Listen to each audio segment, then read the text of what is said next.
আপুনি ইয়াৰ পৰা বহুত দূৰলৈ গুচি যাওক সিহঁতে চাগে দেৱকো মাৰি পেলালে আপোনাক মই বহুত কষ্ট কৰি বচাই আনিছো কিয় বচাব মোক মাৰি চাবলৈ নিদিলা কিয় নাজানো কিয় মই কৰি আছো হয়তো আপোনাৰ দেৱৰ কাহিনীটো শুনাৰ পিছত মোৰ বুকুখন বিষাই গ'ল জীৱনত বহুত পাপ কৰাৰ পিছত অলপ পুণ্য কৰিবলৈ মন গ'ল শুনক মই এতিয়া যাব লাগিব এয়া আপোনাৰ ট্ৰেইনৰ টিকট আৰু এয়া অলপ পইচা এইখিনি লওক আৰু আপুনি ইয়াৰ পৰা বহুত দূৰলৈ গুচি যাওক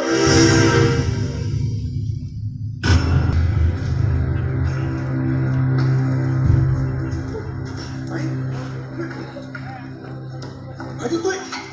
কি কৰিলি মই তোৰ দৰে ভাল মানুহ হ'ব নোৱাৰিলো দাদা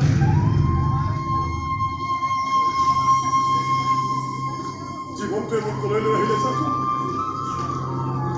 হঠাৎ মোৰ জীৱনটো শেষ হৈ গ'ল দাদা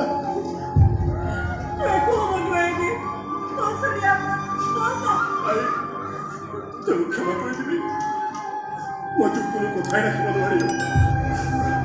আচলতে জীৱনত কেৱল তোৰেই নহয়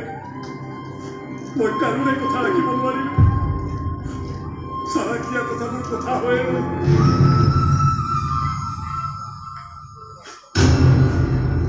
কিন্তু বিশ্বাস ৰাখ চাৰা কোনোবা নহয় কোনোবা জনমত মই তোৰ ওচৰলৈ ঘূৰি আহিমেই তেনেকুৱা এটা সময় নিশ্চয় আহিব